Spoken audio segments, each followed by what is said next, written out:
আজ মেয়েদের জন্য রান্না করব পালং দিয়ে চিকেন। ঠিক আছে, তো এখানে আমি তেজপাতা, পরে হচ্ছে পেঁয়াজ কুচি, রসুন কুচি, তারপর হচ্ছে গরম মশলার টুকরো, আর এখানে দিয়েছি আদা বাটা, রসুন বাটা, পেঁয়াজ বাটা, তারপর হলুদ, জিরে, ধনিয়া, কারণ মেয়েরা তো মরিচ খায় না সেজন্য। এখানে দেখো পালংয়ের পেস্ট। ঠিক আছে, মশলাটা কষানো হয়ে গেছে, এখন চিকেন আর আলুটা ছেড়ে দিচ্ছি। তো তোমরা কিন্তু আলুটাও ভেজে নিতে পারো, চিকেনটা ভেজে নিয়েছি, আলুটা ভাজিনি। তো এখন এটা কষিয়ে নেব।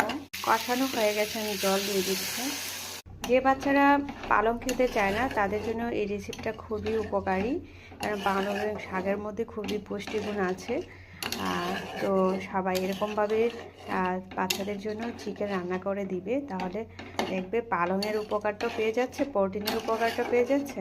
ঠিক আছে, তো এখন ঢাকা দিয়ে দিব। মাংসটা ভাজার মধ্যে আমি লবণ দিয়ে দিয়েছিলাম। ঠিক আছে, তো আমার আলুগুলোও সিদ্ধ হয়ে গেছে। দিয়ে দিব এই যে পালংটা। ঠিক আছে, নামানোর কিছুক্ষণ আগে দিলেই হবে।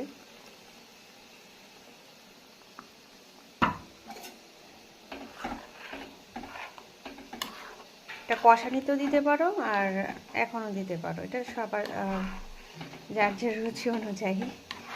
তো আমি দিয়ে দিচ্ছি এখন। ঠিক আছে, এখন আবারও যা করে নেব। পালং দিয়ে চিকেন হ্যাপি হয়েছে ঝোল। বাচ্চাদের জন্য খুবই এটা পুষ্টিকর, ভিটামিন মিনারেল যা আছে সবই এখানে পাওয়া যাবে। এদিকে আমাদের জন্য বানিয়েছিলাম, এই যে দেখো চিকেন, আর এদিকে বাচ্চাদের জন্য। তো বাচ্চাদেরটা পরে দিয়েছি, আর এখানে আমাদেরটা কষানোর সময় দিয়ে দিয়েছি। তো এখন নামিয়ে নেব। আমি এখন গরম মশলা দিয়ে দিয়েছি, হয়ে গেছে। বাচ্চাদের হেলদি হেলদি চিকেন, পালং চিকেন। তো তোমরা বাড়িতে একবার ট্রাই করো এবং বাচ্চাদের এভাবে বানিয়ে খাও, দেখবে খুবই মজা পাবে এবং একবার খেলে বারবার খেতে যাবে। আমি এখন নামিয়ে নেব। তো আজকের মতো এখানে টাটা, বাই বাই। সবাই ভালো থেকো, সুস্থ থেকো, আবার দেখাবে অন্যরকম একটা রেসিপি নিয়ে।